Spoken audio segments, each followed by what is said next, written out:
ओम श्री बृहस्पति देवाय नमः। बृहस्पतिवार यानी गुरुवार का दिन भगवान विष्णु को समर्पित है। कहते हैं जो व्यक्ति हर गुरुवार को भगवान विष्णु की पूजा करता है और गुरुवार की कथा सुनता है, गुरु बृहस्पति देव और भगवान विष्णु की कृपा से उनके सभी कष्ट दूर हो जाते हैं, सभी मनोकामनाएं पूरी होती है। तो आज के इस वीडियो में हम सुनेंगे गुरुवार व्रत की कथा यानी भगवान बृहस्पति देव की कथा। तो आइए कथा को प्रारंभ करते हैं। बृहस्पतिवार व्रत कथा पौराणिक कथाओं के अनुसार प्राचीन समय की बात है। एक बड़ा ही प्रतापी और दानी राजा था। वह प्रतिदिन मंदिर दर्शन करने जाता, ब्राह्मण और गुरु की सेवा किया करता था। उसके दरवाजे से कभी कोई निराश होकर नहीं लौटता तथा वह प्रत्येक गुरुवार को व्रत रखता तथा पूजन करता था। हर एक दिन गरीबों की सहायता करता, परंतु यह सब बातें उसकी रानी को अच्छी नहीं लगती थी। वह ना तो व्रत रखती और ना ही किसी को दान दक्षिणा देती तथा राजा को भी ऐसा करने के लिए मना किया करती थी। एक समय की बात है कि राजा शिकार खेलने वन को गए हुए थे। घर पर रानी और दासी थी। उस समय गुरु बृहस्पति देव एक साधु का रूप धारण कर राजा के दरवाजे पर भिक्षा मांगने गए तथा भिक्षा मांगी तो रानी कहने लगी, हे साधु महाराज, मैं इस दान और पुण्य से तंग आ चुकी हूँ। मेरे घर का कार्य ही समाप्त नहीं होता। इस कार्य को करने के लिए तो मेरे पतिदेव ही बहुत है। आप इस प्रकार कृपा करें कि घर का सब धन नष्ट हो जावे और मैं आराम से रह सकूं। साधु बोले, हे देवी, तुम बड़ी ही विचित्र हो। संतान और धन से कोई दुखी नहीं होता, इसको सभी चाहते हैं।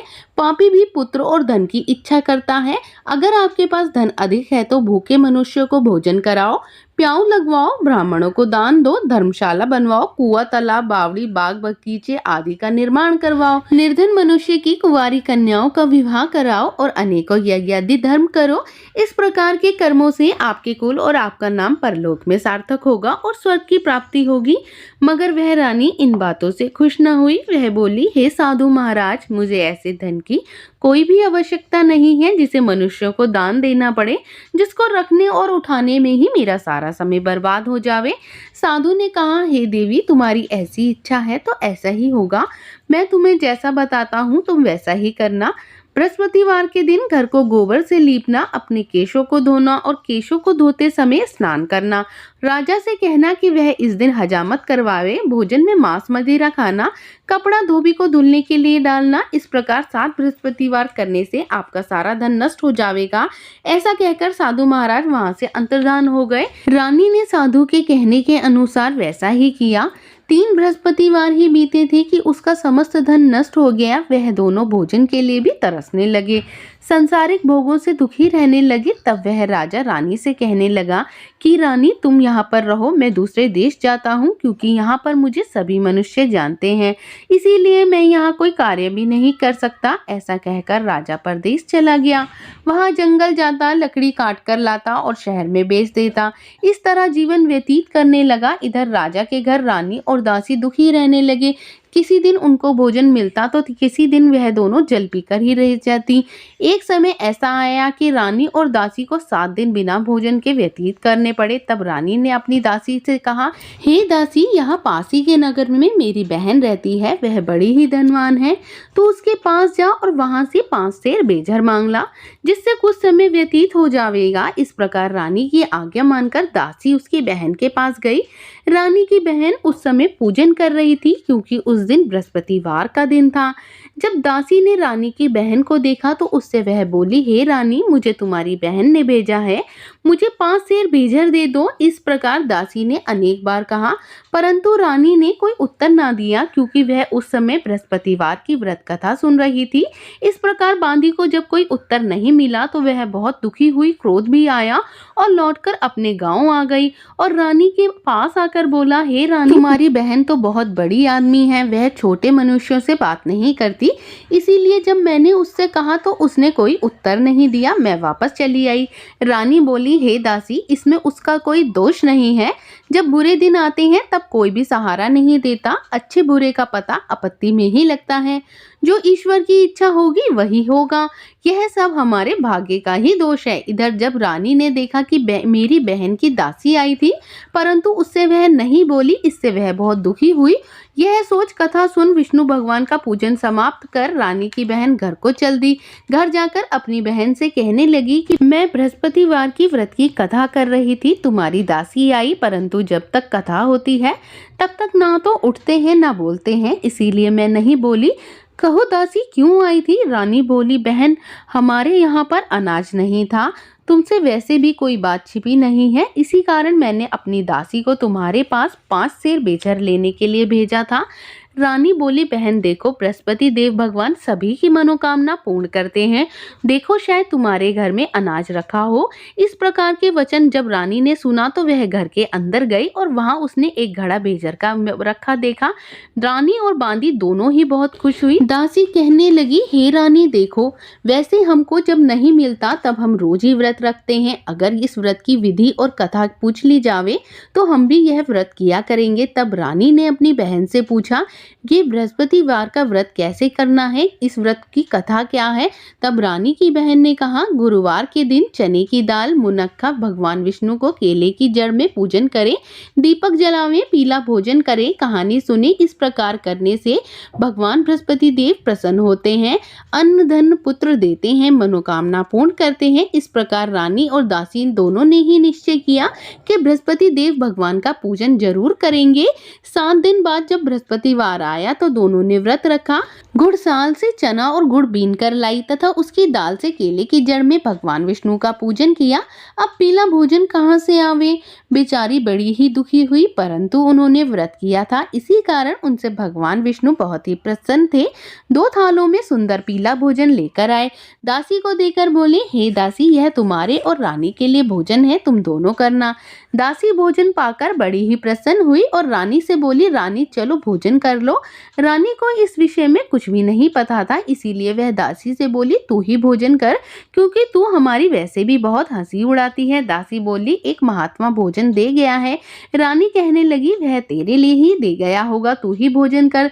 दासी ने कहा, वह महात्मा हम दोनों के लिए भोजन दे गया है, इसीलिए हम दोनों साथ ही में भोजन करेंगी। इस प्रकार रानी और बांदी दोनों ने गुरु भगवान को नमस्कार कर भोजन करना प्रारंभ किया। अब वह प्रत्येक बृहस्पतिवार को बृहस्पति देव भगवान का पूजन व व्रत करने लगी। बृहस्पतिवार भगवान की कृपा से रानी और दासी के पास धन हो गया। रानी फिर उस समय आलस्य करने लगी। तब दासी बोली, देखो रानी, तुम पहले भी इसी प्रकार आलस्य करती थी, तुम्हें धन रखने में कष्ट होता था, इसी कारण तुम्हारा सभी धन नष्ट हो गया था। अब गुरु बृहस्पति देव की कृपा से धन मिला है तो फिर से तुम आलस्य करने लगी हो। बड़ी मुसीबतों के बाद हमने यह धन पाया है, इसीलिए तुम्हें दान पुण्य करना चाहिए। भूखे मनुष्यों को भोजन कराओ, प्याव लगवाओ, ब्राह्मणों को दान दो, कुएं तालाब बनवाओ, बावड़ी आदि का निर्माण कराओ, मंदिर पाठशाला बनवाओ, दान दो, कुंवारी कन्याओं का विवाह करवाओ, धन शुभ कर्मों में खर्च करो, जिससे तुम्हारे कुल का यश बढ़े, तुम्हें स्वर्ग की प्राप्ति हो और पितृ भी तुम्हारे प्रसन्न हो। तब रानी ने इसी प्रकार कर्म करने प्रारंभ किए तो इससे उनका यश फैलने लगा। एक दिन रानी और दासी विचार करने लगी कि ना जाने राजा किस हाल में होंगे, उनकी कोई खबर भी नहीं है। तब उन्होंने गुरु बृहस्पति देव से प्रार्थना की और भगवान ने रात्रि में राजा को स्वप्न में कहा, हे राजा उठ, तेरी रानी तुझको याद करती है, अपने देश को चलो। राजा प्रातःकाल उठा और विचार करने लगा कि स्त्री जाति खाने और पहनने की संगिनी होती है, पर भगवान की आज्ञा मानकर वह अपने नगर के लिए चलने को तैयार हुआ। इससे पूर्व जब राजा परदेश को चला गया तो परदेश में दुखी रहने लगा। प्रतिदिन जंगल में से लकड़ी बीन कर लाता और उन्हें शहर में बेचकर अपने दुखी जीवन को बड़ी कठिनाई के साथ व्यतीत करता था। एक दिन राजा दुखी हो अपनी पुरानी बातों को याद करके रोने लगा। तब उस जंगल में बृहस्पति देव भगवान एक साधु का रूप धारण करके आए। राजा के पास आकर बोले, हे लकड़हारे, तू इस सुनसान जंगल में किस चिंता में बैठे हो, तुम मुझको बतलाओ। यह सुन राजा के नेत्रों में जल भर आया और साधु से वंदना कर बोला, हे प्रभु, आप सब कुछ जानने वाले हो। इतना कह साधु को अपनी संपूर्ण कहानी बतला दी। महात्मा दयालु होते हैं, उससे बोले, हे राजा, तुम्हारी स्त्री ने बृहस्पति देव भगवान का अपमान किया था, जिस कारण तुम्हारी यह दशा हुई। अब तुम किसी प्रकार की चिंता मत करो, भगवान तुम्हें पहले से भी अधिक धनवान करेंगे।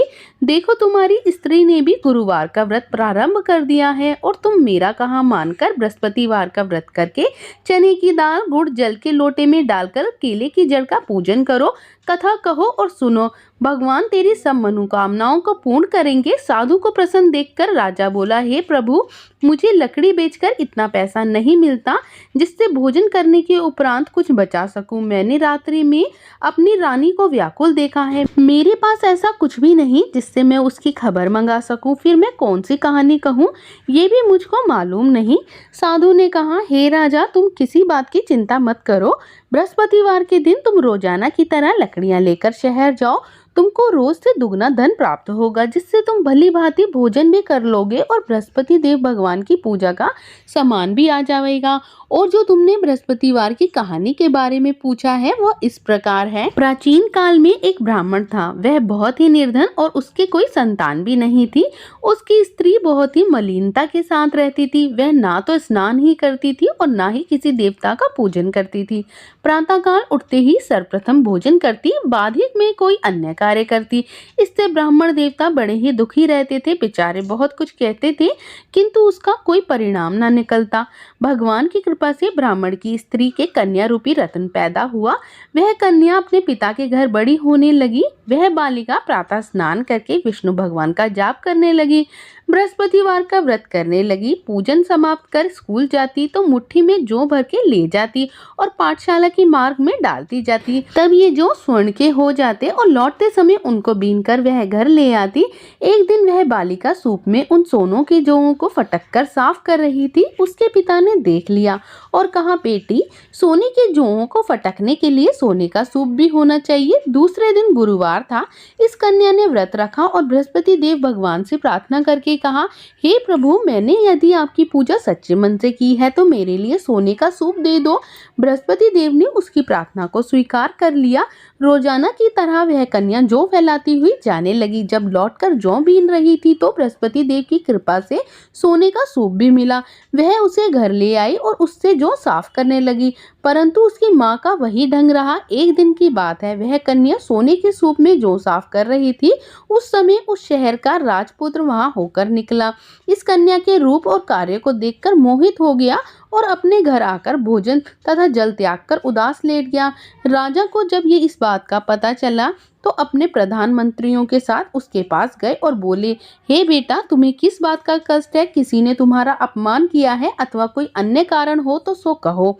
मैं वही कार्य करूंगा जिससे तुम्हें प्रसन्नता हो। अपने पिता की राजकुमार ने बातें सुनी तो वह बोला, मुझे आपकी कृपा से किसी बात का दुख नहीं है। किसी ने मेरा अपमान भी नहीं किया है, परंतु उस लड़की के साथ मैं विवाह करना चाहता हूँ जो सोने के सूप में जौ को साफ कर रही थी। यह सुन राजा को आश्चर्य हुआ और वह बोला, हे बेटा, इस तरह की कन्या का पता तुम ही बताओ, मैं उसके साथ तुम्हारा विवाह अवश्य ही करवा दूंगा।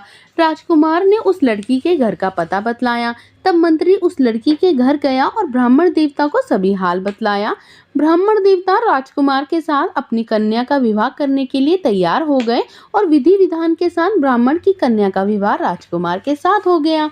कन्या घर से जाते ही पहले की भांति उस ब्राह्मण के घर में गरीबी का निवास हो गया। अब भोजन के लिए अन्न भी बड़ी मुश्किल से मिलता था। एक दिन दुखी होकर ब्राह्मण देवता अपनी पुत्री के पास गए। बेटी ने पिता को दुखी अवस्था में देखा तो माँ का हाल पूछा। तब ब्राह्मण ने सभी हाल कहा। कन्या ने बहुत सा धन देकर अपने पिता को विदा कर दिया और इस तरह ब्राह्मण का कुछ समय सुखपूर्वक व्यतीत हुआ। कुछ दिन बाद वही हाल हो गया। ब्राह्मण फिर से अपनी कन्या के यहाँ गया और सभी हाल कहा तो लड़की बोली, पिताजी, आप माताजी को यहाँ ले आओ, मैं उन्हें विधि बता दूंगी जिससे गरीबी दूर हो जाए। वह ब्राह्मण देवता अपनी स्त्री को साथ लेकर पहुंचे तो पुत्री ने माँ को समझाने लगी, हे माँ, तुम प्रातःकाल उठकर प्रथम स्नान आदि करके विष्णु भगवान का पूजन करो तो आपकी सब दरिद्रता दूर हो जाएगी। परंतु उसकी माँ ने एक भी बात नहीं मानी। वह प्रातःकाल उठकर अपने बच्चों की झूठन को खा लिया करती। एक दिन उसकी पुत्री को बहुत गुस्सा आया और एक रात कोठरी में से सभी सामान निकाल दिया और अपनी माँ को उसमें बंद कर दिया। प्रातःकाल उसमें से उसे निकालकर स्नान आदि कराकर पाठ करवाया तो उसकी माँ की बुद्धि ठीक हो गई और वह प्रत्येक बृहस्पतिवार को व्रत रखने लगी। इस व्रत के प्रभाव से उसकी माँ भी बहुत ही धनवान और पुत्रीवती हो गई। बृहस्पति जी के प्रभाव से वह स्वर्ग को प्राप्त हुई तथा ब्राह्मण भी सुखपूर्वक इस लोक में सुख भोग कर स्वर्ग को प्राप्त हुआ। इस तरह कहानी कह के साधु देवता अंतर्ध्यान हो गए। धीरे धीरे समय व्यतीत होने पर फिर वही बृहस्पतिवार का दिन आया। राजा जंगल से लकड़ी काट किसी शहर में बेचने गया और उसे और दिन से अधिक धन मिला। राजा ने उस धन से गुड़ चना आदि लाकर गुरुवार का व्रत किया। इस दिन उसके सभी कलेश दूर हो गए, परंतु जब अगला गुरुवार आया तो वह बृहस्पतिवार का व्रत करना भूल गया। इस कारण भगवान बृहस्पति देव नाराज हो गए और उस दिन उस नगर के राजा ने विशाल यज्ञ का आयोजन करा रखा था और शहर में यह घोषणा करा रखी थी कि कोई भी मनुष्य अपने घर में ना भोजन करे ना आग जलावे। समस्त जनता मेरे यहाँ भोजन करने आवे। इस आज्ञा को जो नहीं मानेगा उसको फांसी की सजा दी जाएगी। इस तरह की घोषणा संपूर्ण नगर में करवा दी गई थी। राजा की आज्ञा अनुसार शहर के सभी लोग भोजन बंद करने गए, लेकिन लकड़हारा कुछ देर से पहुंचा, इसीलिए राजा उसको अपने साथ घर ले आए। ले जाकर भोजन करा रहे थे कि रानी की दृष्टि खूंटी पर पड़ी जिस पर उसका हार लटका हुआ था। वहां पर वह नहीं दिखाई दिया तो रानी ने यह निश्चय किया कि मेरा हार इस मनुष्य ने ही चुरा लिया है। उसी समय सैनिक को बुलाकर उसको जेल खाने में डलवा दिया। तब राजा जेल खाने में पड़ गया और बहुत दुखी होकर विचार करने लगा कि न जाने कौन से पूर्व जन्मों के कर्म है मेरे जो ये मुझे दुख प्राप्त हुआ है। उसी साधु को वह याद करने लगा जो उसे जंगल में मिला था। उसी समय तत्काल बृहस्पति देव साधु के रूप में प्रकट हो गए और उसकी इस दशा को देखकर कहने लगे, अरे मूर्ख, तूने बृहस्पति देवता की कथा नहीं करी, इस कारण तुझे यह दुख प्राप्त हुआ है। अब तू चिंता मत कर। बृहस्पतिवार के दिन जेल खाने के दरवाजे पर 4 पैसे पड़े मिलेंगे, उनसे तू बृहस्पतिवार की पूजा करना, तेरे सभी कष्ट दूर हो जाएंगे। बृहस्पतिवार के दिन उसे 4 पैसे मिले। राजा ने कथा कही। उसी रात्रि को बृहस्पति देव ने उस राजा के स्वप्न में आकर कहा, हे राजा, तुमने जिस आदमी को जेल खाने में बंद कर दिया है वह निर्दोष है, वह राजा है, उसे छोड़ दो। रानी का हार उसी खूंटी पर लटका हुआ है। अगर तू ऐसा नहीं करेगा तो मैं तेरे सारे राज्य को नष्ट कर दूंगा। इस तरह रात्रि में स्वप्न को देखकर राजा ने प्रातःकाल उठा और खूंटी पर उस हार को देखकर लकड़हारे को बुलाकर क्षमा मांगी तथा उस राजा को योग्य सुंदर वस्त्र आभूषण देकर विदा किया और गुरुदेव की आज्ञा अनुसार राजा अपने राज्य को चल दिया। जब राजा नगर के निकट पहुंचा तो उसे बहुत ही आश्चर्य हुआ, क्योंकि नगर में पहले से भी अधिक बाग, तालाब, कुएं, बहुत सी धर्मशाला और मंदिर आदि बन गए थे। राजा ने पूछा, यह किसका बाग है, किसकी धर्मशाला है? तब नगर के सब लोग कहने लगे कि यह रानी और दासी के हैं। तो राजा को बड़ा ही आश्चर्य हुआ और गुस्सा भी आया। जब रानी ने यह खबर सुनी कि राजा आ रहे हैं तो उसने दासी से कहा, हे दासी, देख, राजा हमको कितनी बुरी हालत में छोड़ गए थे, वह हमारी ऐसी हालत देखकर लौट ना जाए, इसीलिए तू दरवाजे पर खड़ी हो जा। और आज्ञा अनुसार दासी दरवाजे पर खड़ी हो गई। राजा आए तो उसके साथ ले आई। तब राजा ने क्रोध करके अपनी तलवार निकाली और पूछने लगे, यह बतलाओ, यह धन तुम्हें कैसे प्राप्त हुआ? तब उन्होंने कहा, यह हमें बृहस्पति देव की कृपा से और उनके व्रत के प्रभाव से प्राप्त हुआ है। राजा ने निश्चय किया कि 7 दिन के बाद सभी बृहस्पति देव का पूजन करेंगे, परंतु रोजाना दिन में 3 बार कहानी कहा करूंगा तथा रोज व्रत किया करूंगा। अब हर समय राजा के दुपट्टे में चने और दाल बंधी रहती तथा दिन में 3 बार कहानी कहता। एक दिन राजा को ने यह विचार किया कि चलो बहन के यहाँ हो आवे। इस तरह निश्चय कर राजा ने घोड़े पर सवार हो गया और बहन के यहाँ चलने लगा। मार्ग में उसने देखा कुछ आदमी एक मुर्दे को लिए जा रहे हैं। उन्हें रोककर राजा कहने लगा, अरे भाई, बृहस्पति देव की कहानी सुन लो। वह बोले, लो, हमारा तो आदमी मर गया है, इसे अपनी कथा की पड़ी है। परंतु कुछ लोग बोले, अच्छा कहो, हम तुम्हारी कथा सुनेंगे। राजा ने अपनी दाल निकाली और जब कथा आदि हुई तो मुर्दा हिलने लग गया और जब कथा समाप्त हुई तो राम राम करके वह मनुष्य खड़ा हो गया। राजा आगे बढ़ा। आगे मार्ग में उसे एक किसान खेत में हल चलाता मिला। राजा ने देखा और उससे बोला, अरे भैया, तुम मेरी बृहस्पतिवार की कथा सुन लो। किसान बोला, जब तक मैं तेरी कथा सुनूंगा तब तक मैं 4 हरिया जोत लूंगा, जा तू अपनी कथा किसी और को सुनाना। इस तरह राजा आगे चलने लगा। राजा के हटते ही बैल पछाड़ खाकर गिर गया और किसान के पेट में बहुत जोर से दर्द होने लग गया। उस समय उसकी माँ रोटी लेकर आई। उसने जब यह देखा कि वह अपने पुत्र से सब हाल पूछा तो बेटे ने सभी हाल कह दिया। तो वह बुढ़िया दौड़ी दौड़ी उस घुड़सवार के पास गई और उससे बोली, मैं तेरी कथा सुनूंगी, तू अपनी कथा मेरे खेत पर चलकर कहना। राजा ने बुढ़िया के खेत में जाकर कथा कही तो उसे सुनते ही उसके बैल खड़े हो गए और किसान के पेट का दर्द भी ठीक हो गया। अब राजा अपनी बहन के घर पहुंचा तो बहन ने भाई की खूब मेहमानदारी करी। दूसरे दिन जब सवेरे राजा जागा तो उसने देखा कि सब लोग भोजन कर रहे हैं। राजा ने अपनी बहन से कहा कि ऐसा कोई मनुष्य है जिसने भोजन नहीं किया हो और वह मेरी बृहस्पतिवार की कथा सुन ले। बहन बोली, हे भैया, यह देश ऐसा ही है, पहले यहाँ पर सब लोग भोजन करते हैं, उसके बाद ही कोई अन्य कार्य करते हैं। अगर कोई पड़ोस में होता है तो मैं देख आती हूँ। वह ऐसा कहकर देखने चली गई, परंतु ऐसा कोई व्यक्ति नहीं मिला जिसने भोजन ना किया हो। अतः वह एक कुमार के घर गई जिसका लड़का बीमार था। उसको मालूम हुआ कि उसके यहाँ पर 3 दिन से किसी ने भोजन नहीं किया है। रानी ने अपने भाई को कथा सुनाने के लिए कुमार से कहा तो वह तैयार हो गया। राजा ने जाकर बृहस्पतिवार की कथा कही तो जिससे सुनकर उसका लड़का ठीक हो गया। अब तो राजा की प्रशंसा होने लगी। एक दिन राजा ने अपनी बहन से कहा कि हे बहन, हम अपने घर जाएंगे, तुम भी तैयार हो जाओ।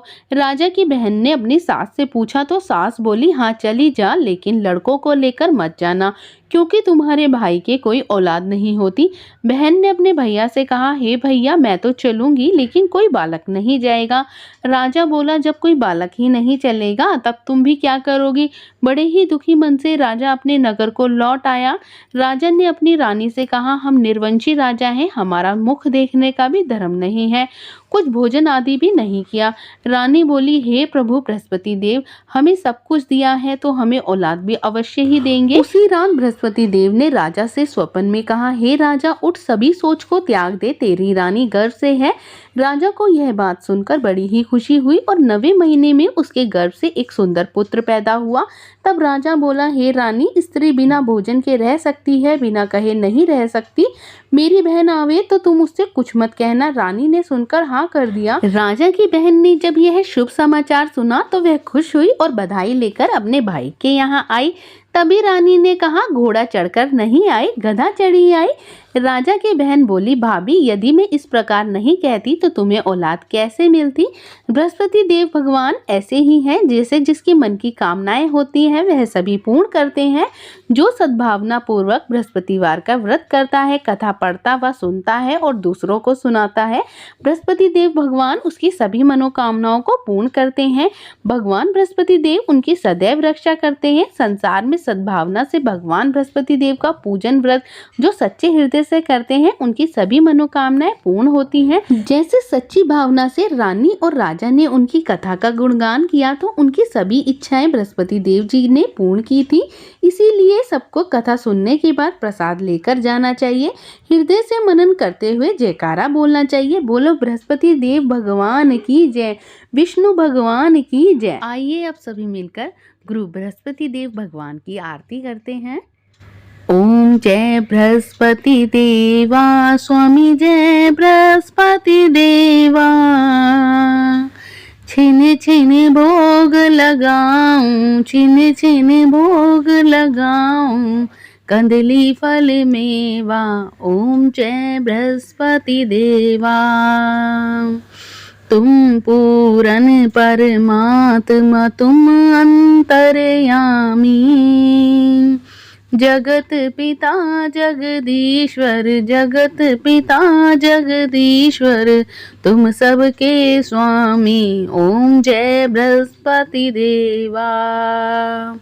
चरणामृत निज निर्मल, सब पातक हरता, सकल मनोरथ दायक, सकल मनोरथ दायक, कृपा करो भरता।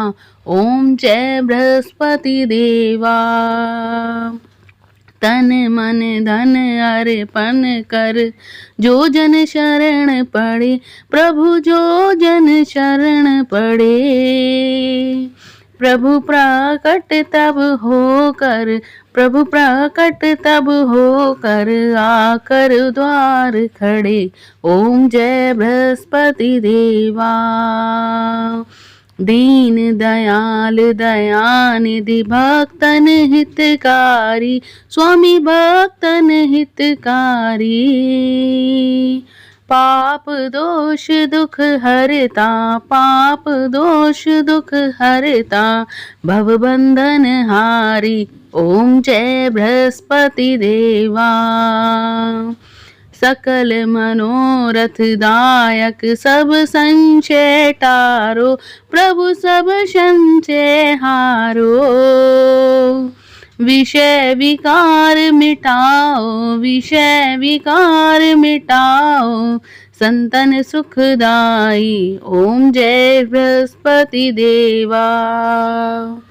जो कोई आरती तेरी प्रेम सहित गावे, प्रभु प्रेम सहित गावे, जेठानंद आनंद कर सो निश्चय पावे, ओम जय बृहस्पति देवा, ओम जय बृहस्पति देवा, स्वामी ओम जय बृहस्पति देवा।